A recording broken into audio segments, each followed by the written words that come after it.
9 de la mañana, 18 minutos. Esto es Ampliación de Noticias a través de RPP, La Voz del Perú. Fernando Carballo, Carlos Villarreal y quien habla, Mónica Delta. Estamos aquí analizando la coyuntura. Ayer hubo anuncios importantes desde el Ejecutivo. Sin embargo, la primera reacción, no solamente en redes sociales, sino entre periodistas y entre mucha gente, es finalmente qué es lo que dijo, porque no se entendió el mensaje de una manera adecuada. Hoy mismo la presidenta del Consejo de Ministros acaba de admitir que efectivamente han evaluado, han analizado el tema y tuvieron un problema de comunicación. Sin embargo, la comunicación es fundamental, porque lo que se tiene que hacer es precisión, ser directos, contactar con la gente y darle efectivamente en su lenguaje lo que requiere saber. Muchas veces se disfraza del problema de la comunicación con cosas de fondo, que también se ha visto. Sobre ese tema y en general el tema de comunicación especializado en manejo de crisis y de marketing político, está con nosotros César Cárdenas de la agencia Efecto Estrategia. Y ese efecto estrategia comunicacional fue una falla ayer, César, aparentemente, porque sí, ha habido casi unanimidad en ese sentido. ¿Qué es lo que pasó desde el punto de vista del análisis? ¿Cómo está? Bienvenido. Buenos días, muchísimas gracias, Mónica, Fernando, Carlos. Buenos días. Lo que ocurre no solo en este gobierno, sino también en el gobierno de Vizcarra, sobre la mala comunicación, hay que decirlo con mucha seriedad. La mala comunicación creo que debe considerarse grave, no debe ser de ninguna forma una excusa benévola de los políticos. Por la mala comunicación se generan grandes crisis políticas, económicas que atentan contra los consumidores o, en este caso del COVID, contra la ciudadanía, ¿no? Siempre escuchamos tal vez debimos comunicar mejor, y esto se dice, sí, digamos, con impunidad, cuando muchas veces la mala comunicación genera afectaciones claras. Tomen en cuenta que en este caso, con una pandemia global, una mala comunicación hasta puede generar muertes, ¿no? Muchas muertes masivas. Entonces, solo por mencionar, por ejemplo, recordemos que el gobierno anterior, al cuarto mes, inició una campaña masiva de concientización, de cambio de conducta, es claramente tardío. Respecto a lo de ayer, ¿no? En este caso la comunicación exige pues un esfuerzo muy importante por entender al otro, ¿no? ¿Quién es el interlocutor? La ciudadanía, la población, que está con una gran preocupación, temerosa de perder sus empleos, de perder la libertad de recrearse, de volver a una cuarentena total. Y entonces estas familias están esperando las medidas claras, correctas, directas de su zona, por regiones. Es correcto, digamos, la organización, la estructura que querían plantear, porque se nota que hay un esfuerzo por plantearlo de una forma más acotada, de una forma más menos traumática, para preservar... Y quizá menos personalista, ¿no? También, porque que eso es lo que tenía también el caso Vizcarra, ¿no? Es correcto. Y ese es un tema que podríamos hablar sobre las estrategias de vocería. El presidente necesita mantener firme su liderazgo, entonces en una conferencia de prensa algo improvisada, desordenada o con errores, el tema del liderazgo que se tiene que preservar falla, cae. Entonces las comunicaciones no necesitan siempre estar en manos del presidente, sino también de sus ministros especializados que hayan estudiado muy bien la tarea y que puedan dar un mensaje claro, que al final es lo que le importa, en este caso, a la ciudadanía. Entonces, creo que lo de ayer necesita mejorarse inmediatamente y debe identificarse también otro punto, la diferencia entre una conferencia de prensa y un mensaje a la nación, porque esto es claro, es antena abierta, un mensaje que todo el mundo está escuchando como si fuese un partido de fútbol, ávido de enterarse, y no puede extenderse tanto ni ser tan cansada. También la gente tiene que hacer, ¿no? Está muy interesada. Yo veía ayer, me tomó la conferencia en un restaurante y todos los mozos estaban pegados a la televisión para dimensionar un poco los diferentes tipos de interés que tenemos por informarnos de una forma eficiente.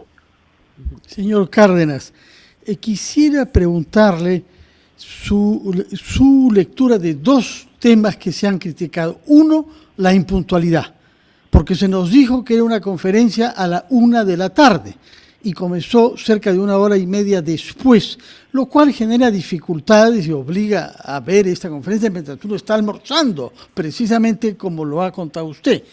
Y el segundo tema que veo que se ha destacado de la parte de algunos colegas suyos especialistas en comunicación estratégica es el uso de los conceptos, porque el presidente de la República pareció evitar el concepto de segunda ola, que no se había venido usando durante varias semanas y que irrumpió de pronto un par de días antes, y dejó el uso de este concepto y sus explicaciones técnicas naturalmente a la ministra de Salud. No se trata de algunos conceptos que están asociados con algo duro que por querer evitarlos resultan siendo contraproductivos a la imagen de la persona que explica la realidad. Es correcto, y sobre todo en la imagen del presidente, que como decía, es importante para todos los peruanos. Siempre en un momento de crisis, la ciudadanía mira a su líder. Eso es lo primero que hace y pasa por una etapa en que le brinda toda su confianza. Por eso el líder tiene que entender que tiene muchísima responsabilidad. Uno, tema de impuntualidad. El mensaje para la ciudadanía es de una falta de respeto, de improvisación, que no estás preparado, y sobre todo si el resultado de esta conferencia impuntual es como el de ayer. Entonces hay un agravante que afecta, digamos, la imagen del gobierno. Y por lo tanto, si es que esto vuelve a ocurrir, de su credibilidad y por lo tanto de la capacidad que ellos tengan para luchar contra esta pandemia que ya nos azotó el año pasado. Y segundo, nuevamente, cuando hay mensajes contradictorios, lo que estamos imaginando, advirtiendo, es nuevamente un grado de improvisación, de falta de organización de la comunicación, o también de ocultar ciertos mensajes que ya lo vivimos. Cuando no dimensionamos la gravedad del problema, entonces el resultado es aún peor. Entonces, al gobierno se le tiene que pedir mucha claridad, mucha transparencia, porque ya hemos vivido, ya tenemos una experiencia de la primera etapa de esta pandemia, ¿no? Señor Cárdenas, y dentro de la estrategia de comunicación del gobierno, ¿hay algún hecho que sí sea positivo, o sea, que pueda destacarse, además del esfuerzo, obviamente, de intentar, comunicar de la mejor manera cualquier situación vinculada a la pandemia? ¿Y qué estrategia se puede seguir también para neutralizar los mensajes que pueden ser considerados polémicos o negativos desde el punto de vista de la salud? Porque vemos a diversas personas hablar acerca de medidas que pueden tomar, pero que pueden ir contra la misma prevención, no uso de mascarillas, de determinadas sustancias, en fin. Bueno, ¿me podría repetir, por favor, la primera pregunta? El tema positivo del aspecto comunicacional. ¿Hubo algún hecho que podríamos destacar en este tema de la estrategia utilizada por el gobierno hasta el momento? Es cierto que hay fallas, pero ¿algún hecho o aspecto positivo que se pueda rescatar? Bueno, creo que el gobierno recién está calentando motores respecto al COVID. La ministra Massetti ahora tiene poco tiempo para calentarlos rápido, ¿no? Porque si no... Exacto, sí. Bueno, y esto es un producto de la crisis política en la que hemos estado, que somos el único país que se ha dado el lujo de tener tremenda crisis política en una pandemia, ¿no? Eso digamos que solo ocurre en el Perú. Y para hacer un puente con el Ministerio de Salud, que felizmente la ministra Pilar Massetti ya tenía toda la secuencia hecha, permite al menos enlazar algunos fuertes comunicacionales para seguir haciendo el esfuerzo de llegar a la gente con información correcta. Luego también uno, cuando baja el nivel de COVID en la población, uno se descuida, se relaja también, y ahora estamos de nuevo frente a una segunda ola. Entonces, los aprendizajes de la primera parte son muy importantes. He visto ayer en la conferencia de prensa que por su carácter teórico, académico del presidente, sí está liderando, digamos, de forma intelectual, académica, todo este tema. Creo que lo está tratando, o su tarea tiene que ser aterrizar esto en una estrategia de comunicación, de mensajes, de canales, de campañas de comunicación, ahora sí masiva, con mucha fuerza. Escuchaba a la congresista que entrevistaban, que apuntaba también a la necesidad de ahora sí, empezar con una estrategia de comunicación en todos los frentes, ¿no? De cambio de conductas, de protegernos. Ya sabemos la población cómo tenemos que actuar, pero necesitamos ese refuerzo comunicacional, una campaña que motive además el cambio de conducta y protegernos entre todos, ¿no?